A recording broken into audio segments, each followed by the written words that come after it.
Hello, thank you guys for joining this session. Hello, everyone. Thank you for joining today's workshop. NUS Fintech Month is an annual flagship event organized by the NUS Fintech Society to prepare the next generation of business leaders, entrepreneurs, developers, and other professionals to develop and apply new financial technologies and business practices, both now and well into the future. With that, we have prepared a series of workshops, panel discussions, and a hackathon. Before I start, could I get all the attendees to turn on your cameras first?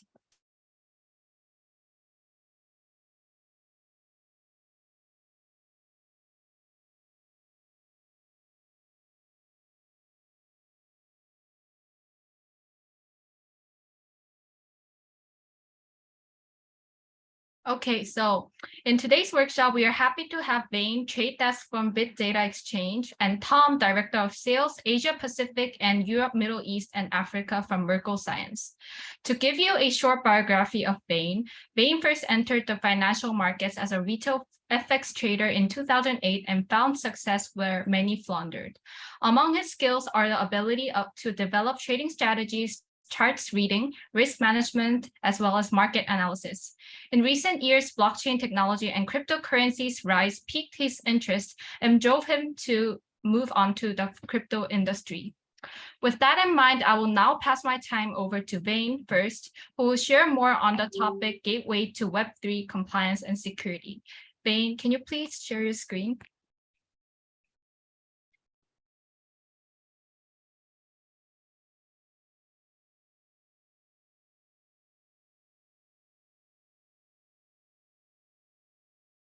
Okay, shall we begin?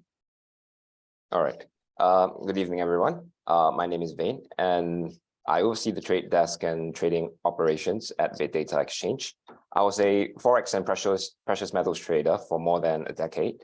But the recent meteoric rise of crypto following the post-pandemic recovery was so phenomenal that I knew that I had to get involved.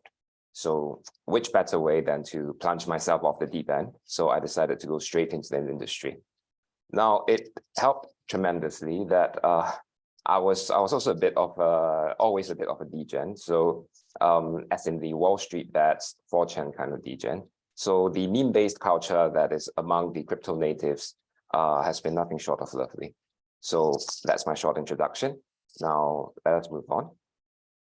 This is the table of contents of the things we're going to cover today: who we are, the challenges, our services, and our approach. Now, who are we? Okay, we are a fiat crypto exchange as established in the 2019, headquartered in Singapore. We provide consumers with the easiest way to manage, trade, and own your own digital assets. Because with BitX platform, you do not have to convert SGD to crypto through any third-party platforms. We specialize in on-ramping and off-ramping solutions. You can do it with one go with our exchange, and we also accept multiple payment options, such as Pay Now, MasterCard, Visa.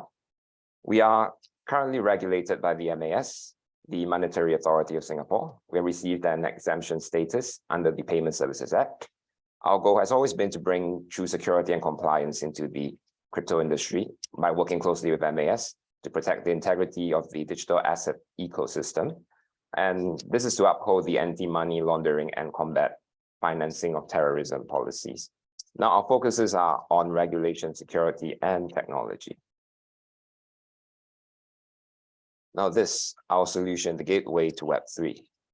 Now, you see, in the world of Web3, every application is based on a tokenized ecosystem. The role that our exchange fulfills in that is that of an infrastructure within the Web3 ecosystem that serves as a gateway that connects Web2 to Web3. Now, what do I mean by a gateway that connects Web2 to Web3 and serving as an infrastructure?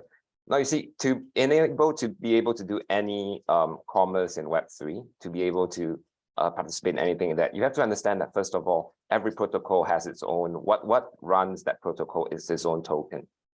Token is pretty much the lifeblood of that entire protocol.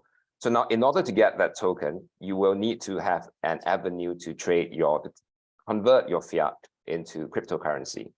Now, most people, in the past, when you were to do that, you have to go to you might have to go to P2P, and then later on you might have to as we advance forward, you might have to be able to do that by going to exchanges, but most exchanges do not have an on-ramp and off-ramp solution. They would put you to third-party platforms and providers. And that's where we are different. By providing regulated and secure on-ramping and off-ramping solutions, we can let users have access to crypto tokens by converting fiat dollars or vice versa, thus giving them the ability to interact and participate in commerce and other activities within the world of Web3. Now, the best crypto exchanges must have some sort of vital features that make them stand out from the rest. We believe that they should be secure, safe, and easy to use, and offer support that caters to various clientele profiles. Now, however, with the increased popularity of cryptocurrencies, there has been an increase in hacking and crimes, and I'm not so sure if you understand, but in 2022, it has been the record year for the amount of hacks and money lost within the crypto industry.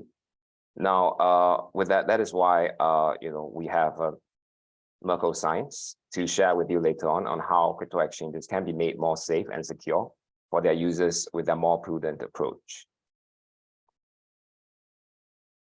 Now, challenges. Here we'll have a look at some of the challenges posed by crypto assets and exchanges. Let's start with something simple, the pros and cons. On the top, you can see that how the cycle usually goes with the traditional asset exchange. Not only is the process complex, it requires multiple steps and departments, sometimes different counterparties. The process is not terribly transparent, and settlement time is substantial. So by leveraging the distributed ledger technology, or we'll call it blockchain technology, a lot of that tedium can actually be remedied. Now, but due to the nature of that, when you concentrate and you combine various functions and various like middle office, front office, back office into a single part, sometimes reducing those functions, you inevitably create single points of failure. And precisely because of that, insecure service providers in the market with unregulated setups and limited fiat channels, a lack of reliable legal expertise, they can cause potentially huge damages, and that would result in contagion. And this is the pretty good example, 2022 and beyond. Now, with that said, 2022 has been an extraordinary year for crypto. Some might call it the watershed year for crypto. I don't think many of us have seen that many zeros, evaporate overnight from your portfolio before. But even after the Terra Luna crash, people were optimistic. That is, until the FTX thing happened. FTX is one of those that people would consider too big to fail in the world of crypto.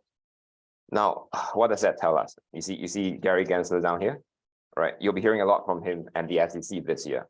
So whether you like regulations or not, but regulations like you, and you can be sure that they'll be coming. So, but admittedly, for this space to be healthier in the long run, common standards, security, and regulations are necessary to ensure that retailers and investors are sufficiently protected. And more importantly, that the bad actors will be penalized.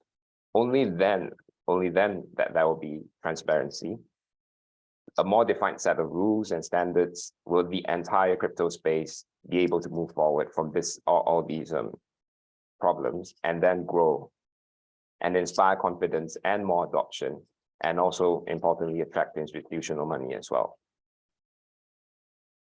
Now, our services. To address these challenges, we built an institutional-grade online trading platform, premium OTC service, to tackle the problems stated in the previous slides. Now, BitX, we currently offer spot trading and custody. Now, spot trading allows you to convert fiat into crypto or vice versa, offering on-ramping and off-ramping service, and it's a very easy to use platform. We provide multiple convenient payment options such as debit, credit card, pay now. Through our custody service, retail and institutional customers can have a secure method to hold their crypto assets. And who are our clients? Clients are mainly made out of retail and institutional users. We have integrated with SingPass MyInfo to help streamline our registration process for both our retail and institutional users. On top of that, we provide premium OTC service for high net worth individuals and institutions with a top-notch and experienced local service team. These are our guys over here. So our approach, how are we different from the other crypto exchanges? See, one of the problems that we commonly encounter in the earlier days with crypto, like I mentioned earlier on, is the difficulty in finding reliable sources for off-ramping and on-ramping needs, right? So even as time goes on, many exchanges stick to the rather antiquated model with complicated processes with third-party providers, as there's a lack of transfer and payment options. And there's, of course, this over-reliance on P2P trading for on-ramping. And we would like to think of that and term that as the 1.0 era. Now, meanwhile, we endeavor to offer our users a 2.0 experience, is what I call it, with a distinct and clear process, our own fiat to crypto channel. We are further extending that fiat to crypto service to a crypto payment system in the future to solve merchants' problems in the Web3 ecosystem. We believe that this will help solve many of the inefficiencies that are currently faced within the Web3 ecosystem. These are our milestones and accomplishments. We were established in 2019, progressively accomplished some of these achievements, from getting our exemption status from MAS to upgrading various platform versions, and then expanding of our core team, fulfilling business partnerships. And now we have built a regulated trading system that fulfills Singapore's regulatory needs. So our partners, the types of partnership that we have engaged in. Here you get to see the partnership we have built over the years. If you happen to be a brand owner and you would like to work with us after the workshop, please feel free to drop us an email or contact our marketing lead, Jade. So these are the kind of partnerships that we have engaged in, MOU, with payment service providers like Red Dot, industry partners like Blockchain Association of Singapore. With this, as you can get to see here, these are our partners. And in this photo, you can see this stunning gentleman over here. That's our CEO and founder, Ken Wong. So for those who are interested in knowing a bit of info about our founder, prior to the establishment of the company, he had brought with him years of experience in technology, R&D, and management, having worked with major names such as Huawei, Lenovo. He's an expert in system security, trusted computing, virtualization, and mobile security. And Merkle Science. This is we're very proud to have Merkle Science as our partner. So as I'm sure you're aware, 2022 has been a tumultuous year, and not just because of what that happened above, but we have had the most hacks and frauds in the cryptoverse, and also for geopolitical reasons, we have had a lot of sanctions.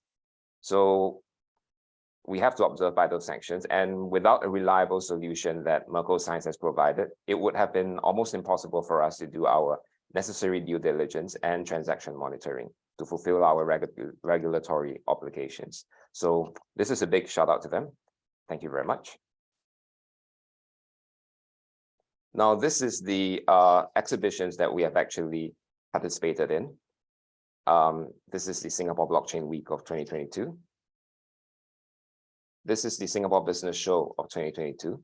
Now, this in particular is of noteworthy mention, because during this time, there was another, I guess you could call it the biggest crypto event of the year happening concurrently, Token 2049. Now, on our part, we did a bit of a strategic gamble. We decided to focus our resources onto this Singapore Business Show instead, because what we have identified is that there are a lot of traditional businesses over here who have no exposure, not a lot of knowledge about Web3, about cryptocurrencies, about blockchain. So when we held workshops over there and started talking to them, we were initially expecting rather lukewarm response, but to our surprise, there was a lot of interest. People were very curious about this technology, how it works, how they could help leverage their business on that. So we found that it was the entire market was actually very receptive to to entering Web3 and then to learn what they can do with it especially when it comes to their business.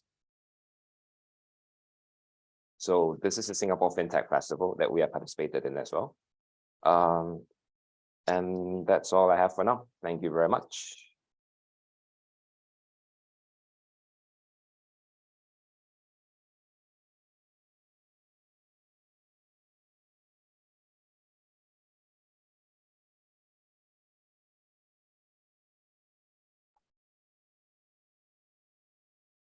So should I just take over from here? No. Okay, thank you, Vane, for sharing your expertise in crypto trading with Bit Data Exchange and motivation of what drove you into the crypto industry. I believe it was such a fulfilling session for all of us here.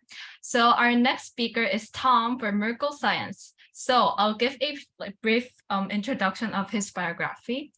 So basically, with 10 years of experience in crypto, Tom is a current member of Access, Crypto UK, Crypto Defenders Alliance, and Blockchain Association of Singapore as well. He started his career as an account executive for 8 years, where he identified, partnered, and onboarded with new SME clients on the professional service industry for IT security and support services. He's an ex-sales manager at Dato, and now as a sales director, he's leading the Asia Pacific and Europe, Middle East, and Africa sales teams from Merkle Science. So now I'll pass my time over to Tom, who will share more about his experience in crypto industry. Thank you very much. So let me just share my screen here. Sure. One moment.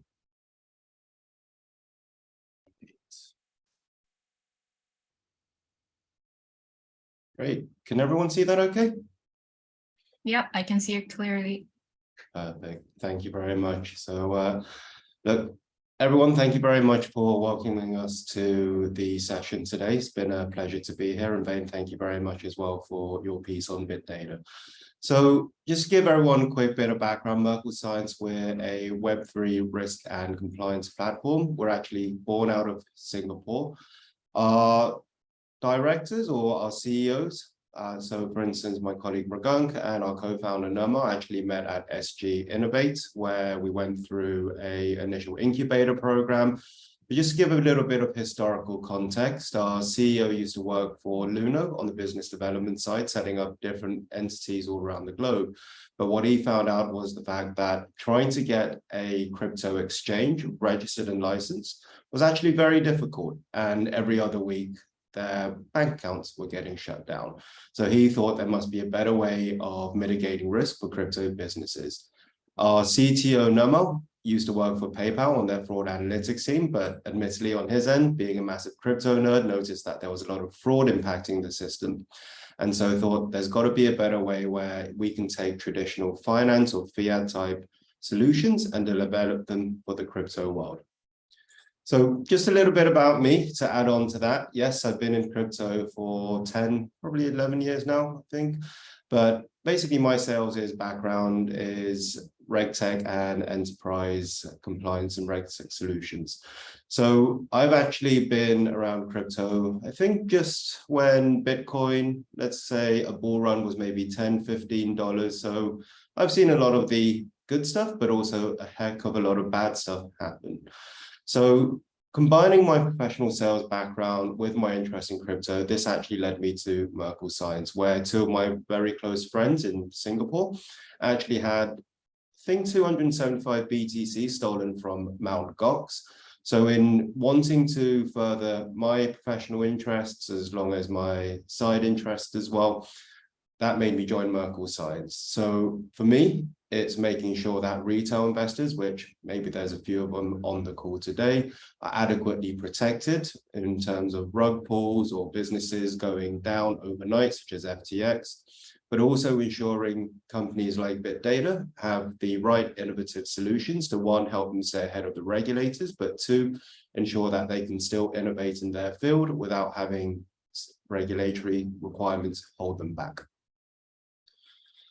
So kind of touching upon some of the horrible things that have happened this year. Earlier on, we've had things such as the Ronin exploit, where ultimately $625 million worth of ETH and USDC was stolen from Axie Infinity, which is a very popular pay-to-earn game. The hackers known as the Lazarus Group actually converted the stolen USDC to Ethereum and transferred them to prominent exchanges, and ultimately withdrawing BTC from these exchanges and their custodial wallets and laundering them further using a solution called Blender. Now, with that, the stolen ETH was laundered through Tornado Cash, which is a very popular coin mixing service where ultimately money goes in, it gets jumbled about, no one can effectively work out where the funds have come from, and then they're sent elsewhere. But what happened was a lot of these people sent them to Ren's decentralized cross-chain bridge to transfer the assets from Ethereum to the Bitcoin network, unwrap the Ren BTC into general BTC, and then liquidate their funds and cash out. So that's just one example of what we've seen. Now, like Vane mentioned as well, we've also had the Lunar Terror crash, where ultimately, dependent on some of the conspiracy stories you see, this might be a thing that was fabricated to make the prices drop and cause the crash of this. But what happened was, on the surface of it, $2 billion of UST was unstaked, which caused what is effectively known as a stable coin to depeg. So a stable coin is a one-to-one virtual backed currency to effectively what should be a physical dollar. But this being now algorithmic stablecoin after the depegging meant that it started minting more and more, just like we see in the traditional fiat world where, let's say, the rise of inflation, we want to mint more currency, cause the value of it to crash right to the bottom and effectively hit zero. And then the one thing that everyone's been looking at as of late is the FTX crash. So there were about $1 billion of customer funds disappearing, with the top 50 unsecured creditors amounting to an astonishing $3.1 billion loss. And there are a number of clients with more than $200 million lost each as well. And luckily for me, I was not impacted because as much as I tried to sign up to FTX, they refused my KYC. But what that meant was one of the first players to crumble was Gemini Exchange. And so Sam Bankman-Fried, or SBF as he's known, is actually now being indicted on 8 criminal charges and probably a few more. And these things include things such as wire fraud, conspiracy by misusing customer funds, and can actually face up to 115 years in prison if he's convicted. But like Vane said, you will be hearing a lot more from the US and the SEC, Gary Gensler, all looking at how to potentially regulate or contain some of the activity in the crypto space. And it's because of all of these different examples split across the globe. This is why Merkle Science, being the company that we are actually in different regions. So like I mentioned, we're headquartered here in Singapore. We've got offices in Bangalore, London, New York, and Munich as well. So the key people that we actually work with are your crypto businesses. So there's types of BitData, your crypto exchange. We've got e-wallet providers, custodians, work with a number of financial institutions. But as we mentioned, with some of the Wild West activity, we obviously work with law enforcement agencies, as well as regulators and auditors as well. So some of our key customers here, like we know, BitData Exchange, but we also work with FOMOPay, Togo Crypto, CoinHacko, a number of the Singaporean licensed DPT providers. But we also work with global companies like Crypto.com. We've got FXCH, Polkadot, which I'm sure a few people know here. But on the law enforcement side, Hong Kong Police Force, Royal Malaysia Police, Malaysia SEC, National Police Academy of India, and so on and so forth. Now, as part of that, to make a safer crypto ecosystem, we've got a number of partnerships where people provide what we call a travel rule solution. So this is an additional step to make sure that the crypto transactions are as safe as possible. So like in the fiat world, if you use DBS Bank or any other bank here in Singapore to send funds, you've got to identify your recipient, where they're based, and actually make sure that not just the funds you're sending are clean, but also the person you're sending to is a recognized individual. But as part of that here in Singapore, we're also members of a number of associations, such as the Blockchain Association of Singapore. We're part of global ones such as GDF, BlockRocket, Crypto Valley, and obviously Crypto UK as well. So where does Merkle Science come in, and what kind of services do we provide these companies to make sure that One, they can have a business which is as risk-free as possible, but for those on the fringes of crypto, having the right tool sets to maybe potentially investigate and prevent crypto crime. So one of the key things that we have is our Compass platform, and we'll look at this a little bit more in depth shortly. But this effectively allows companies like BitData, Crypto.com to meet AML, KYC regulatory compliance and obligations, and effectively screen wallets and transactions. And then in the top right, we have our tracker solution. So these are deployed by investigation teams, such as law enforcement agencies, or even a crypto exchange's own investigation team, to look at what happens when funds are stolen, or let's say hacked in certain ways, and actually be able to forensically investigate financial crime. But in the bottom right corner, especially with the elements of FTX, everyone's wondering, are the companies really too big to fail? And who are the counterparties that we work with? So regardless of who you are, a lot of people want to understand their retail and corporate crypto exposure to these entities. And so Merkle Science can perform due diligence checks, or what we call KYBB, Know Your Blockchain Business, or we can do checks such as enhanced due diligence reports looking at specific crypto wallets and their activity. But in the bottom left-hand corner, we have our Institute platform, which effectively is a training academy, because what we see is a lot of people wanting to move into the crypto space, despite what they see in the news. And as much as they might have a traditional compliance background, moving into digital assets, they're keen to understand and get a good basic knowledge of what is, say, a hot wallet versus a cold wallet, what's the difference between a coin and a token, so on and so forth. But we offer also tailored courses and certifications for people who have a base knowledge but want to take it one step further. But it's also important to say, as much as we have a number of solutions, that we deploy them on as many protocols as possible. Although Bitcoin and Ethereum are two of the most well-known ones, there are plenty of protocols that are appearing all the time. And with these, there are different coins and tokens that exist. And ultimately, being able to provide our solutions to mitigate risk across all of them allows people to have much or as wide a spread of risk mitigation as possible. So taking a look at KYBB, Know Your Blockchain, or Know Your VASP, what we are doing here is what we call the counterparty due diligence piece. So what is the problem? Well, let's say with the FTX side of things, regulatory bodies actually want to better understand their crypto entities before, say, issuing licenses. And we see that here with the MAS in Singapore.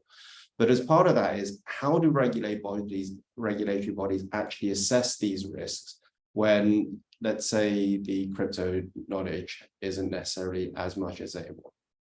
So Merkle Science then comes in because we combine on-chain risk scores with a lot of different parameters, such as total value locked. If you're a DeFi degen, we provide a security score. We can look at different news feeds that keep you updated on regulatory changes, but ultimately offering what we class as a Merkle Science trust score, just like you would have for, say, a credit scoring on individuals made up of different data points, and allowing people to understand who they are working with and how safe they are. But a key part of this is having continuous real-time updates, because as much as you broker a relationship with a company today, you would want to know, does that risk score change over a period of time? So like I mentioned, there are a number of the on-chain AML risks that we include into this. There's the liquidity piece for DeFi. There's custom reports based on different use cases. But we also include security, such as penetration testing on, let's say, a protocol servers. We look at smart contract audits. And these are just some of the things that actually go into that data set. But on the off-chain side of things, there's a number of different places where we can get information, such as official sources and registries. So for instance, here in Singapore, we have companies who don't have a license yet, ones with license in principle, ones with full licenses. But we then cross-reference that with information in the public domain, for instance, and other reliable third-party people. But a lot of the off-chain data actually becomes really important, because let's say with crypto, it's not just a local, only in Singapore type of organization. They could be global companies. So we look at legal names, jurisdiction as well, do they operate in restricted currencies, right down to do they offer privacy coins, for instance. And then the on-chain analytics is very key, because as much as we have the off-chain side of things, understanding not just who is, let's say, Binance and what kind of risk do they pose, but who are their top counterparties? Do you get risk by inference or indirect risk? And certainly, let's say, if you were a trader, you would want to look at the deposit and withdrawal volumes of this.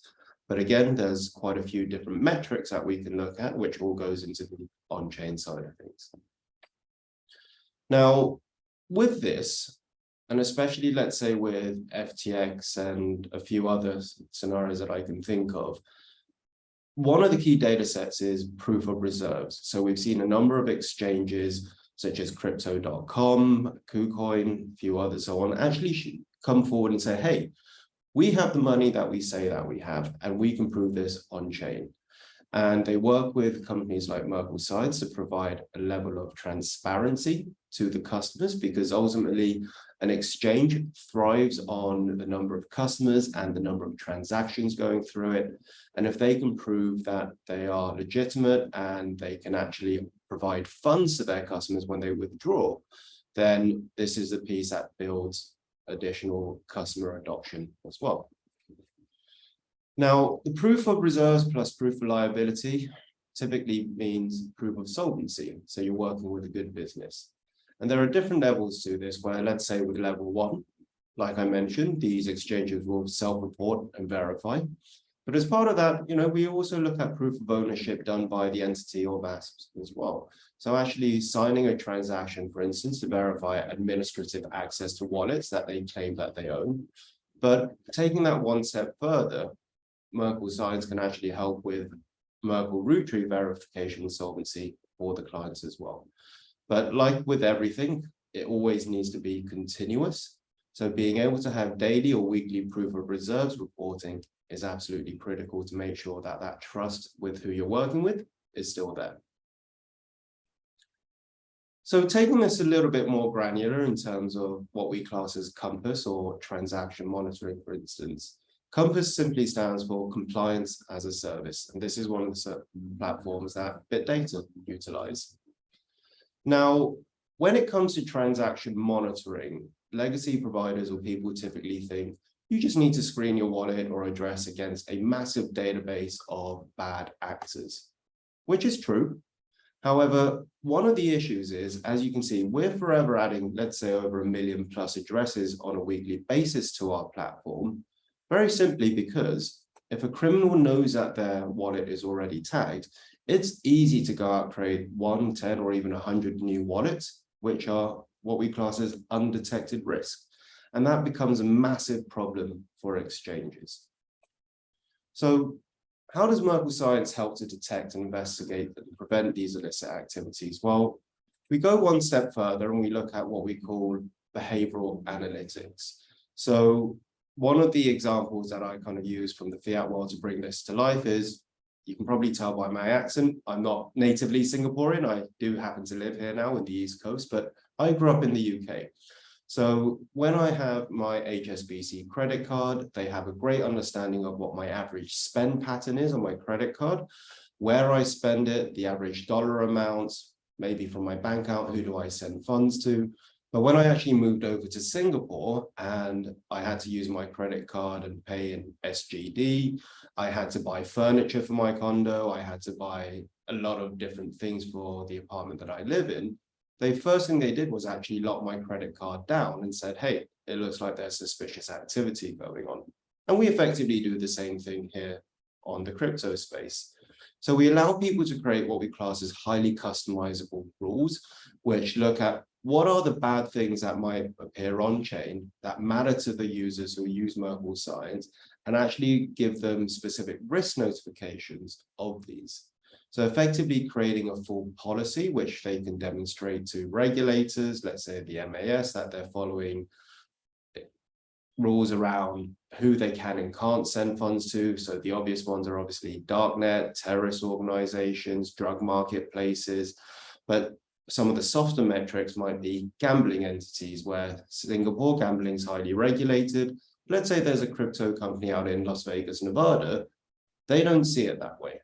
So being able to customize these risk rules is absolutely important. And we detect these risks in real time. So as I said, there's a number of the data attributions that everyone has to look at. Sanction addresses, we talked about Tornado Cash being a mixer, scammers, high-risk exchanges, so on and so forth. But being able to identify these high-risk patterns on the behavioral element is absolutely critical. So right now we're actually developing and testing our ML system where at the moment, based on machine learning, we can have within, say, a 90% accuracy score to say that if, for instance, we look at Tornado Cash and other sanctioned entities so far, we could have actually picked up these bad actors up to around 55 days before they're actually tagged as a bad actor by law enforcement or government type agency as well.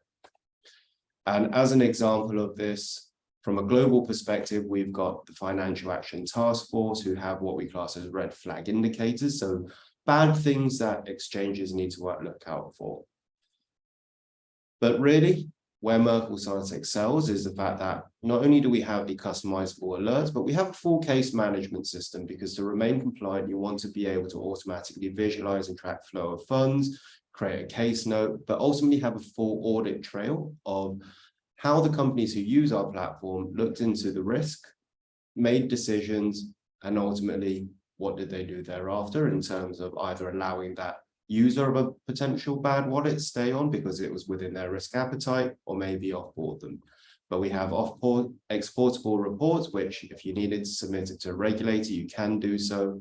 But as always, we must continuously monitor and address, because let's say address that's safe today isn't necessarily safe tomorrow. But to add into this as well, we also scan social media forums and darknet sites for intelligence, because every day on the darknet, there's new wallets popping up. Ransomware scammers use almost a new wallet for every ransomware that they scan. But at the same time, and we see it on the CNA news quite a bit, where there's financial scams, crypto scams taking place where, let's just say, right now, the Singapore police force or MAS hasn't quite tagged it as a bad actor, but maybe my colleague Penny has been scammed out of some crypto before and she's gone online to Bitcoin Abuse to report this. We can also pull these data points in and we tag it as a web sentiment. Now, we can actually link these verifiable crypto asset addresses with open source data, taking a lot of input from different places, a lot of different communities, and being able to improve our database there as well.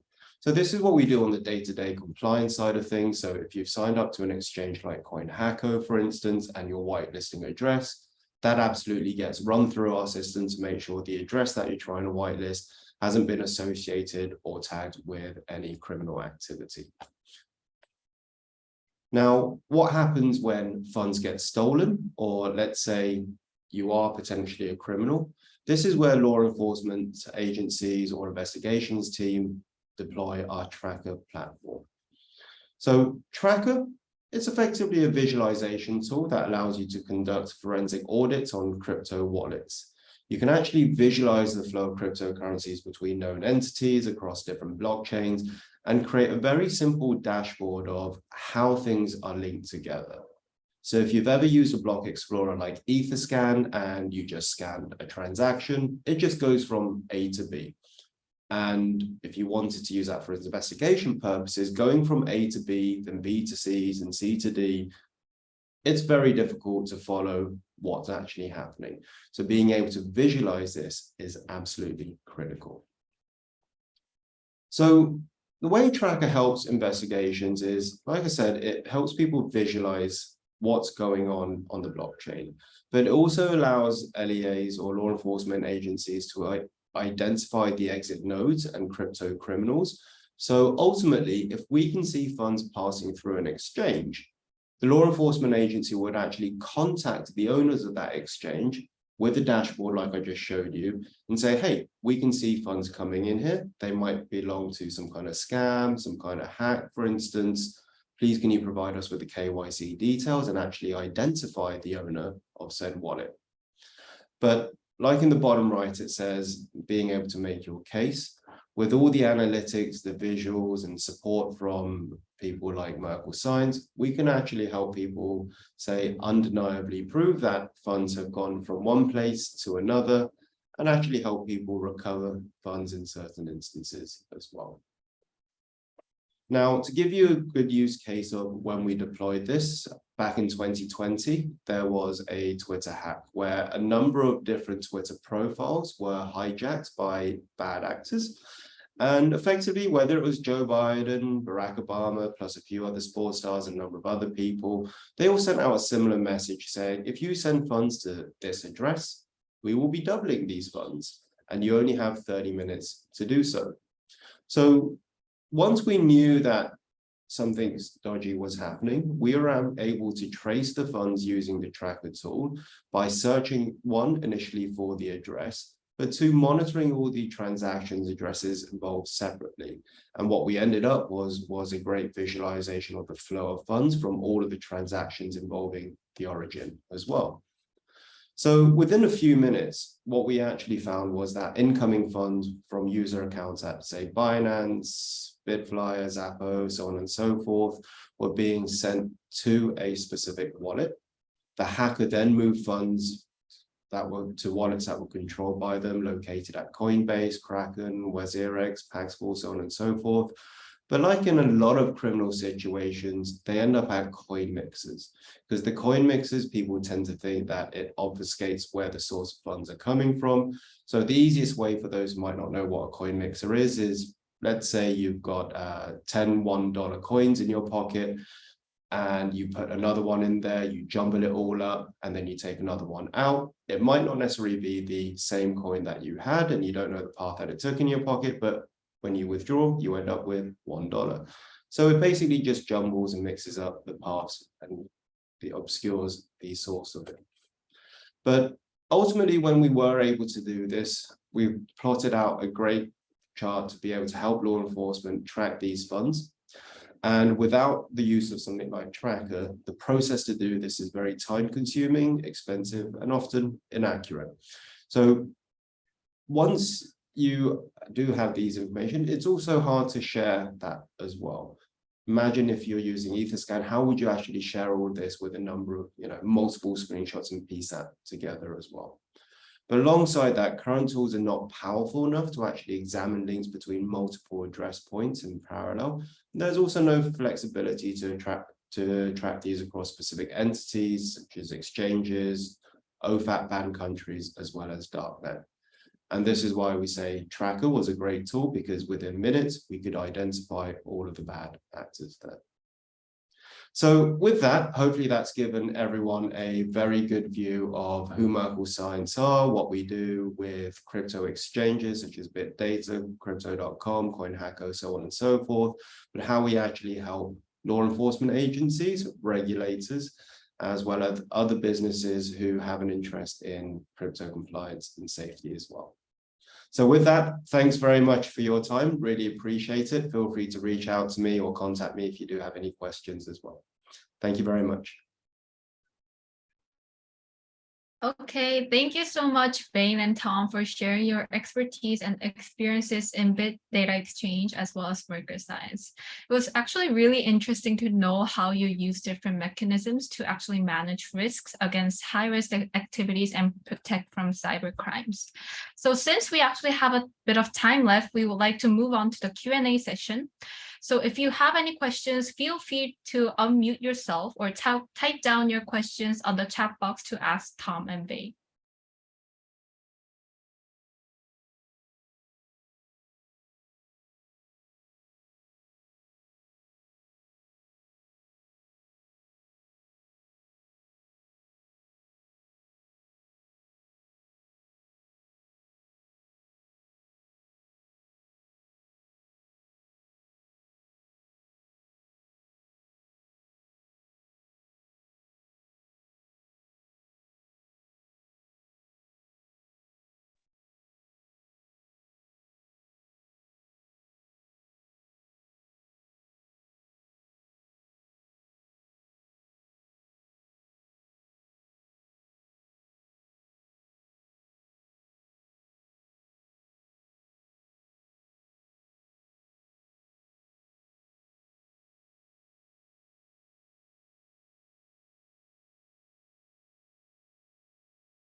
I like to think that everyone's in awe of the work that Bit Data and Merkle Science do, which is why everyone's at a loss of words at the moment.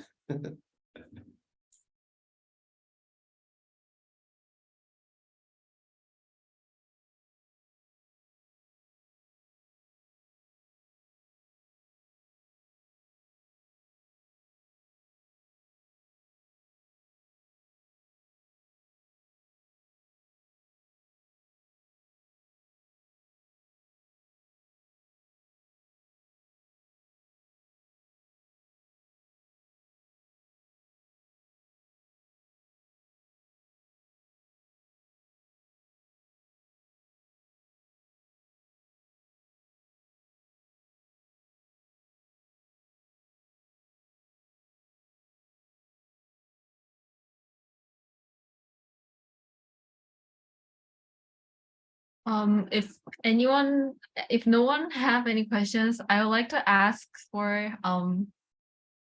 Tom first about how does Merkle Science use machine learning and artificial intelligence to identify suspicious transaction on the blockchain?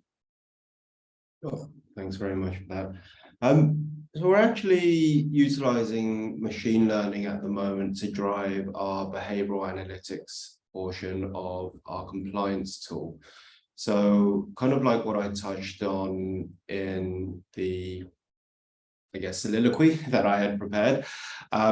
We ran a proof of concept with one of the world's largest payment providers to look at, could we have actually detected addresses that are now officially tagged on a database sooner or earlier than the regulators or law enforcement themselves. So we took a very large data set and through machine learning, ran that data set of transactions and wallets through our platform. And with a number of ML type algorithms, what we realized was with a 90% kind of degree of accuracy, based on the behavior of the wallets, whether it's what we class as maybe a fast in, fast out type transfer, or whether it was a type of wallet that might be involved in some kind of what we call chain peel or peel chain type pattern, we were able to detect these up to 55 days earlier than when they are officially sanctioned as well. So by providing these kind of solutions, what it allows from an ML side of things is to actually help exchanges become more proactive in their approach to compliance. Because look, very candidly, if you rely on a database approach only of bad actors or a blacklist of addresses, well, by the time you've realized an alert's gone off because someone sent funds to a darknet entity or coin mixer, it's already too late. So by being able to run the ML side of things and look at or detect these bad actors sooner rather than later, it actually helps people become one step ahead of the compliance and regulatory needs as well. But yeah, that's how we're kind of deploying machine learning and AI in our behavioral side of things. Yep, thank you so much. It answered the question. And we have one more question from the participants. Can you see? Yep. So how does Merkle Science assist in compliance with anti-money laundering and know your customer regulations? Yeah. So on the anti-money laundering side, that's where the Compass tool comes in. So we can look at transactions coming in from bad actors, like I mentioned, based on database, or let's say addresses that aren't tagged, but maybe running some money laundering patterns where typically what we see is funds being sent through multiple addresses. So looking at them going from A to B to C to D to E as a simple example, we can see that because typically if that happens and it goes through blockchain very quickly, it just means someone's trying to move funds from one place to another, and typically in a criminal type manner. So again, bringing a real life kind of fiat example to this is if you see a lot of money scams, a lot of bank accounts are involved. So a scammer will steal funds maybe from an old auntie who runs a hawker store and takes the funds into a DBS bank. The DBS bank sends it to Malaysia, Malaysia to Indonesia, Indonesia to somewhere else, so on and so forth. And we look out for those kind of patterns from an AML perspective on the blockchain. And in terms of the KYC side, this is where we integrate with some of the travel rule partners, because KYC just stands for know your customer, and being able to see, well, on the travel rule side, if you're sending funds, is the person you're sending funds to, because you now have to declare the recipient, their name, the exchange that they're working on, is that who they say they are? And the counterparty will then need to respond. So both of those things kind of go hand in hand to help exchanges mitigate risk. Hopefully that's helped answer both questions. Yep, thank you so much. So one more question. Yep. Anyone who would like to reply?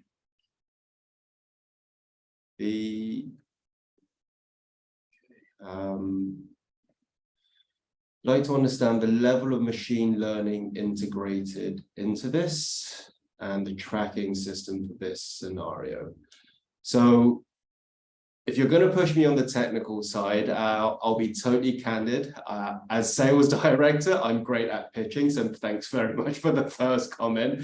But if you're asking me on the technical ins and out, then I will probably have to defer maybe to a separate call, or if you wanted to connect with me, I can maybe put you in touch with one of our technical team. But if it's of interest to maybe one or more of you, we do have a white paper that does explain it a bit more detail as well. So yeah, apologies for kind of backing out of that question.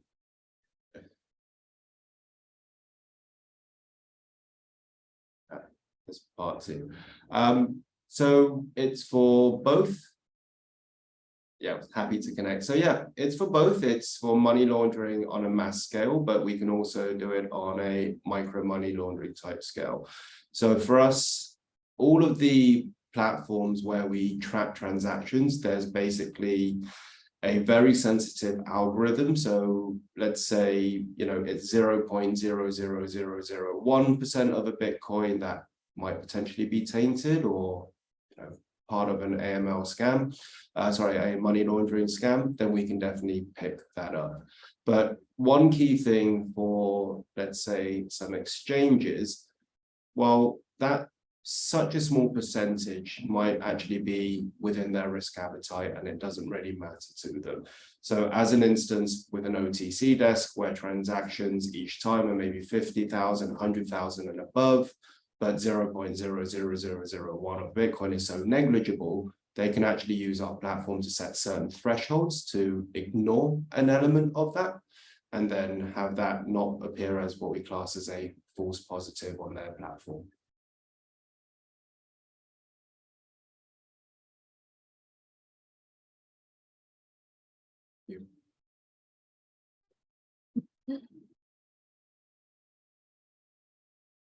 Okay, so thank you so much, Bain and Tom, for responding to all the questions, and everyone for attending this workshop. This has been such a fulfilling session for all of us, and I hope you guys learned a lot from this session, me as well. And to end off the section, I think let's take a final picture of both speakers. So yeah, can we get all the virtual participants to actually turn on their camera so that I can take a screenshot?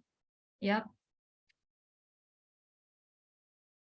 Okay, 1, 2, 3. Okay, thank you so much. So, yeah, thank you so much for coming out and sharing your experience. Yeah, so thank you for having us. Thank you. Thanks very much, everyone. Yeah. Thanks for everything. Great weekend. Have a good weekend. Yeah, have a great weekend.